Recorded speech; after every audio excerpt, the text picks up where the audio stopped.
Defining Liminality of Genshin Impact. Intro. The year is late 2020. The world was still dealing with the virus, and I'd lost my first job earlier in mid-January.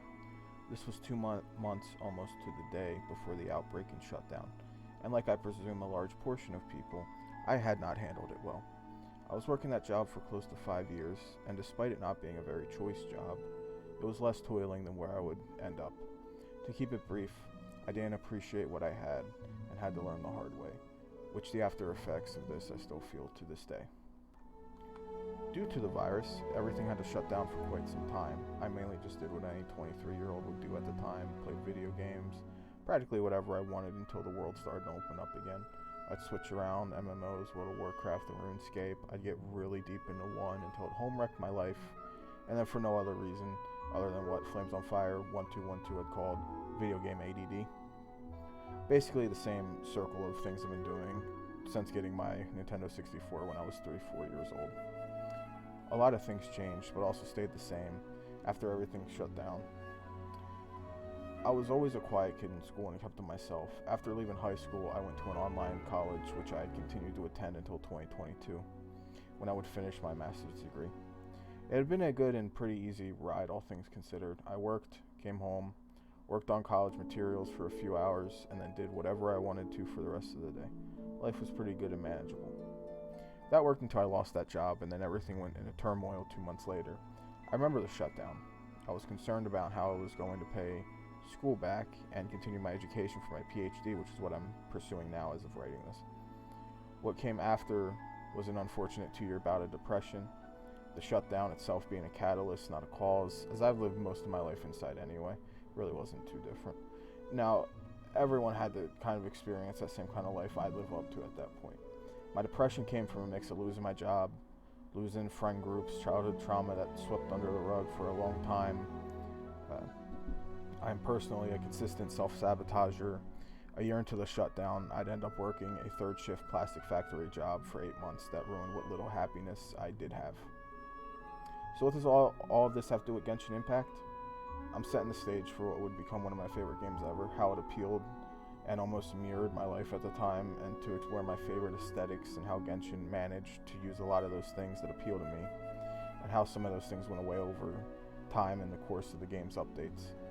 One quick thing before the video starts, the topics in the video blend into each other. It was kind of a mistake, but it works anyway in a way. I'll be speaking about audio in the environmental section and vice versa. It's just how it turned out, and to make better cohesion on what the video is truly about towards the end.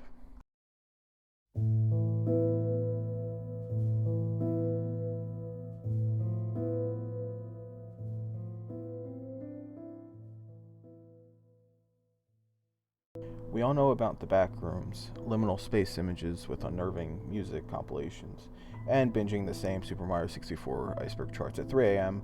while you're in complete darkness in your apartment. Well, Liminality is more than that sort of self-admitted style of contemporary horror it is today. This is in reference to both the real feeling and aesthetic combined. It's kind of a rare thing to experience on the regular. It's adjacent to petrichor, the smell of rain after a streak of dry weather like that Poppy taught us.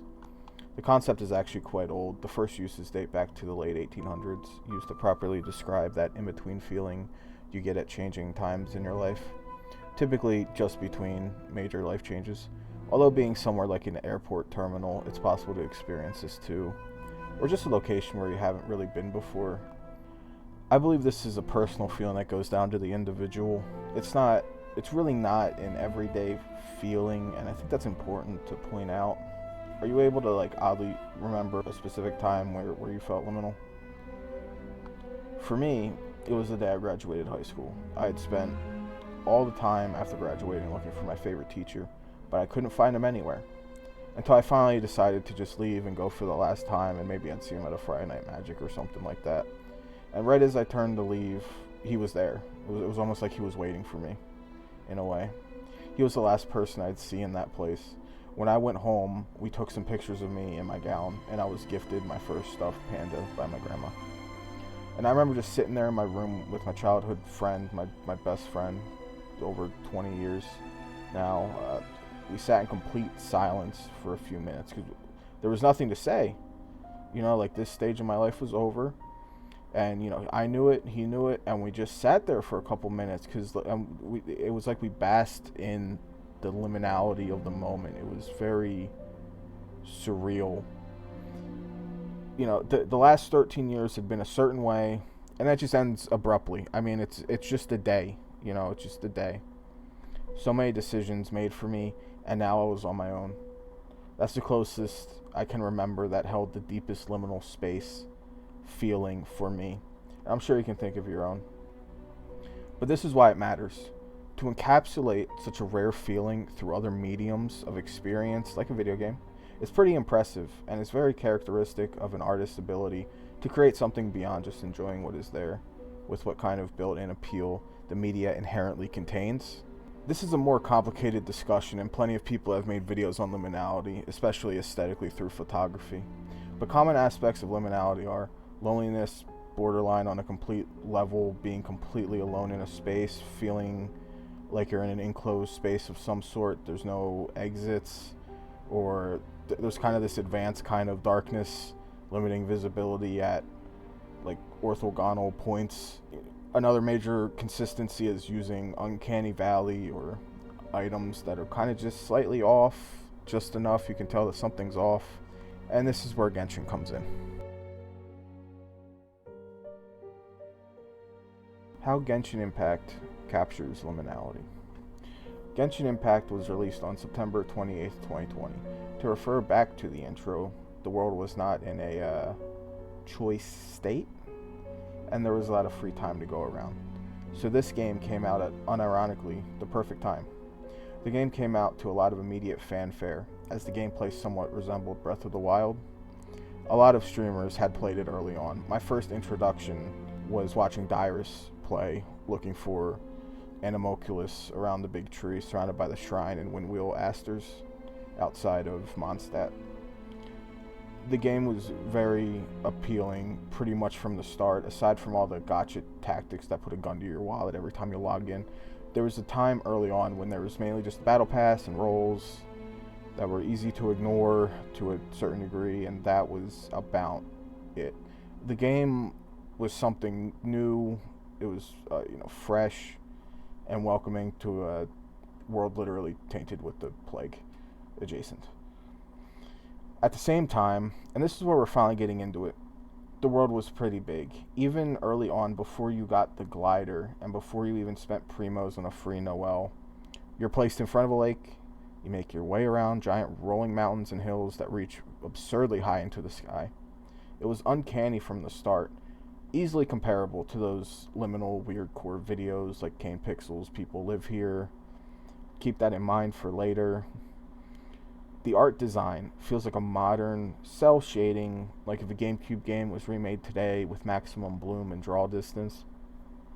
Even through all its faults, it's a very beautiful game, set around large-scale set pieces and locations. This plays directly into the first point of liminality in Genshin Impact. It's very lonely.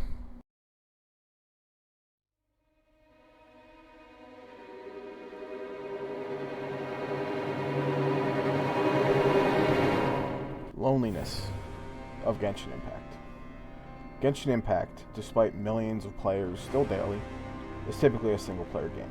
Yes, I know about the multiplayer, but aside from a few specific chests here or there, it's a choice to play multiplayer. There's nothing forcing you to play. And I know this is biased on my end, but I never personally played multiplayer outside from those few times you need a special chest or do something with a boss for an achievement. I don't go out of my way to play multiplayer, even on boss domains. To me, Genshin was built as a single-player game with multiplayer elements incorporated, not the other way around, especially when it comes to the story and Archon quests. The feeling of loneliness in this game, specifically early in Genshin, had been quite an unnerving experience at times. Definitely at night as well. Similar to beta Minecraft, if you remember that far. Walking outside and even inside Mondstat, there was this persistent feeling of emptiness, partly because of the size of the world, but also for the lack of people or beings, and the characters in it didn't help this either. The towns were basically empty, save an NPC or two. You have tribal monsters who can't speak and just attempt to murder you anytime you get close. And then weird polygonal bosses that are placed in odd locations, mostly with Hebrew letters as names. It all comes together for quite an odd experience, but not in a bad way. A perfect example of what I'm trying to say here is the winery. You come here for a few quests, but outside it just feels off. It just absolutely feels off. Like there should be more people here, but there aren't. And even the little things that are here don't feel very fluid in design. It's not a negative, it's just how it is. You get a few chests here and there, some environmental materials, but that's about it. You just hear this version of Greensleeves, you embrace the rare atmosphere of Liminality, but more on the audio stuff later. Another reason is the way chests are scattered. They're littered in a pretty dense scale, especially early on compared to now, in like Natlin and Nod Karai and all that stuff. This plays into the liminality, as once you get all the chests, it's even more empty than before. And in addition, the random environmental details added to hide the chests now add to the liminality because it's just straight out of place. 3 examples that really come to mind is the far off island that back then we used Kaya to get there. And the other is the island that would turn into the spiral abyss. It's very out of the way, and to my knowledge doesn't have some kind of Archon quest really significance to it, or if it does, it's not memorable. It's just out there, barely in your field of view, and you need to pass a sea to get to it. This was way before the boat. A final and more broad example is the pillars and tall structures that hold a chest or an homunculus, and then they just stay there like a forgotten aqueduct in Rome. It's actually pretty jarring, but not in a bad way. The world design is perfect for the kind of game this is, but once you collect all the chests and collectibles, what is left just feels very liminal. Things look out of place to a certain extent. Look at the giant Colosseum where you fight your first ruin garden. Without context, it's just there and it's in the center of this hulking construct that's not turned on until you get near, like the Fell Reaver from World of Warcraft, stalking up and down Hellfire Peninsula. Like I swear those things were my personal Vietnam back in the day. They were horrendous. But even back then, the Hulk, the first time you fight one, you're not really prepared because you just started the game. The thing is that even when you finally destroy everything around you, it's just empty afterwards. So now no chests, enemies, or at best an NPC that doesn't have much of interest to say. Other games you would go outside the zone or place, come back, and things would respawn. But here, there's the daily respawn, but aside from that, there's just nothing but a haunting audio left over. Like it's liminally perfect in its own way. It's just a lonely experience, but it's so enticing to play. It's so much fun to just turn your brain off, Google the interactive map, and just go through one by one after a long day of work and school and whatever suffering you're into at the time. It's not a difficult game, even if you don't put money into it. Especially these early characters were, and mostly still are, very strong picks. Jing Chao, Zhang Ling, Fischl especially comes to mind. National and international teams are still viable to this day. To conclude this section, the emptiness, loneliness, vastness of space, world design, lack of inhabitants, and interactions with long respawns create a very isolated experience for the player. But that's a good thing, and as will be explained later, it's a diminishing factor in the game.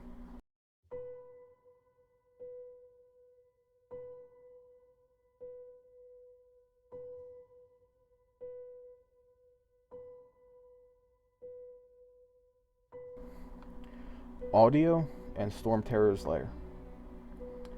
This is a more difficult aspect to speak on. I was attempting to create the right atmosphere for this, but the song I was planning on using from Genshin is one of the few songs you can get a copyright strike on. The song is named Stormterror's Lair. I'll put the audio in the description. However, if you can, I highly recommend you go in-game after you've gotten to the shrine halfway up the tower and just sit there for 5 to 10 minutes. Don't play anything else in the background. Just sit there and look around. This really does something to the mood of the player. The auditory finesse of the game is something really special. The ambience of the wind mixed with the haunting melodies of the song create a very strong liminal atmosphere. The tower and location is sectioned off from the rest of Mondstat. Everything in this circle just feels off. There's this ruinous feeling that's different from the fact that it's actual ruins. Like, at one point there was something here. It's just that mix of perfect liminality. Feeling of a location you're in just feeling off, like everything here is just askew or ajar. Audioless would make this feeling much less effective. It feels like listening to Everywhere at the End of Time for me, which I do not recommend anybody to listen to that. It will stick with you. On top of that, look at the far off distance. It has that same kind of vibe and design out of Dreamcore videos and photography. You're stuck in the circle of the game, and the boundary line, even today, has not been added onto. And honestly, I hope that never comes. This is one of the bastions of liminality in this game that still feel this way. I really hope they leave this here the way it is as a memory of how old the game used to feel. Well, of how the old game used to feel. If they expanded on this region, the feeling, it would immediately go away. Now imagine this area without the, imagine this area without the knowledge of Liyue, Inazuma, before the summer event that introduced the boat, and anything that isn't the Mondstat locations. That's exactly what I mean. On top of that, take away 90% of the characters available to play. The small enclosed locations, mixed with the audio, music, and ambience, brings out a liminality in a very rare video game format, even if all this was accidental. Personally, I'd put Yu Peng Chen on a personal Mount Rushmore of video game composers, right next to Akira Yamaoka, Yoko Shimomura, and various Pokemon composers like Go Ichinose. I'm not sure Chinese game creators set out to put things like this way on purpose when they make the game. Do they have to make it work on mobile? But I can't help but to think of how they felt while making the game. Imagine spending a long day in the office coding, building models, story crafting, and the final product is something with these vibes. Then add on to the soundtrack, probably made far away from the dev team in his own studio somewhere. Did they feel the same liminality the players can experience? And if they did, were there active decisions in keeping the game in a slight liminal matter?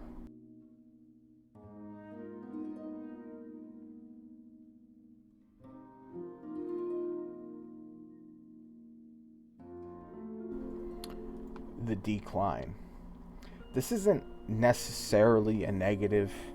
It's more a study on the process of how MMOs and games with multiple updates through years and years of a life cycle can remove this feeling. In a way, it's trying to reverse engineer what makes video game capture liminality to begin with. In a way, I hope that makes sense. A key point here is, the more a space is filled with moving persons, the less liminal it becomes. This is very apparent in liminal photography, unless your name is Rich Evans from Red Letter Media and it's your birthday. Having anyone in a liminal photograph is usually a strong blunder for the level of liminality. And honestly, most of the time it'll just remove it entirely. It's not a rule, but it's accurate on most occasions. Because the early version of the game held such an insignificant amount of interactable units, this becomes another liminal point to an extent. The enemies would only bother you if you got close, and even when they did, the design on the hilly churls were somewhat unnerving due to the masks. It looks like something out of Ocarina of Time, like Lost Woods or a GameCube game trying to make humanoids without making them too human to keep the E10 rating. The hilly churls are reminiscent of the re-deads that haunted our childhood nightmares. Nowadays, we have this biblically accurate angel that can give similar appeal, but due to everything else around it not being super liminal, it loses the liminality to a degree. There's still some there, which I appreciate, but it's not really the same. Having giant dinosaurs, animals, owls you can transform into interactable environments, etc., the game is less liminal now. And that's okay. Just like in real life, liminality is never really meant to stay. It's an in-between this and whatever comes next. The NPCs of the game were pretty brief back then, unless you were doing a story mission, and even then the second you were done, it returned back to liminal normality, really. At this point, there are so many named characters and a large amount of cities and villages compared to the original Genshin Mondstat locations. This also includes the extra quests to do outside of the main Archon quest, sometimes just tied into getting 100% exploration on every location. You would have to run through several of these extra quests on the side to add to that exploration percentage. My hope is for them to get rid of the daily commissions tied to quests. It's unnecessary RNG. Took me forever to finally roll that Citadel daily for that final quest in Mondstat. I hated that. Took like a month and a half to roll it. Having quests done this way creates a less liminal atmosphere because you'd run into more NPCs. I'm not trying to state the obvious here. I'm just reverse engineering what makes liminality liminality. You know, auditory is an interesting topic. The game still has a great soundtrack that always fits the locations. There is a dichotomy in the aesthetic though, but it has to be. As the game has so many locations, you need the right mood for each location. Each location has to feel different. If you're a fan of early Genshin, like the soundtrack, maybe try it again with liminality in mind. With some of these early songs really had a certain liminal feeling to them that was pretty rare and interesting, even today. You know, this might have been the first time you might have heard of liminality in Genshin Impact. I mean, this is quite an esoteric topic. It's kind of odd, but you know, even if you don't play the game anymore, if you listen to the soundtrack from the beginning and then one of the newer ones, you'll hear what I'm trying to get across. Literally.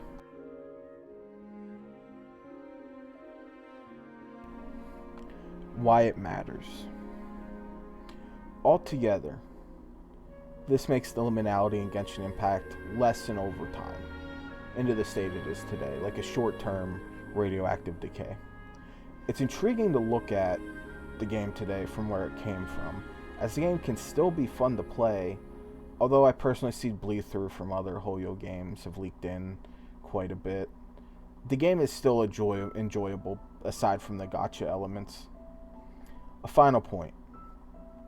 Like with real-life liminal spaces, there's never a proper way to relive that moment, despite how memorable it is. Never again will it be the same way or have the same impact, pun intended, and maybe that's for the better sometimes. As someone who hates change, even good positive change, there's no going back to the old days. Someone's first run through Elwyn Forest to Westfall, Redridge, and Duskwood from World of Warcraft will always be special. Going through it the 20th time is still fun, but it'll never shape up to the first time in that same fashion. So even if Genshin players had access to a 1.0 early version, 1.3, whatever, it would never feel the same. The first time you do something, especially if it's something impactful on your life, your first car, getting into a college, graduating high school, playing RuneScape for the first time, or a game that becomes an important part of your life, Silent Hill, Majora's Mask for me. Going back, there's this tinge of nostalgia mixed with the liminality. So if I had some sort of thesis statement to this video, it's that nostalgia and liminality are inherently linked together. I can't name a single nostalgic thing in my past that doesn't have some level of liminality to it. Especially because your brain creates this kind of dreamlike thoughts and pictures and, movies that play in your head when you think back to the before times where things are still off. It's very liminal. I also believe that the opposite is true. Anything I feel liminal about is also nostalgic. And with early Genshin Impact, I got to see this link in real time with proper context on what nostalgia and liminality really are. I never truly learned this until I listened to George Lucas, of all people, speaking at the Academy of Achievement in 2013. He spoke about that happiness is either pleasure or joy. and to chase joy. That joy has a recalling aspect, and despite the intensity not being as high as pleasure, joy will stay with you. And quoting directly from George, joy is something you can recall, pleasure you can't. He later states, pleasure is still fun, but you can't keep it going forever.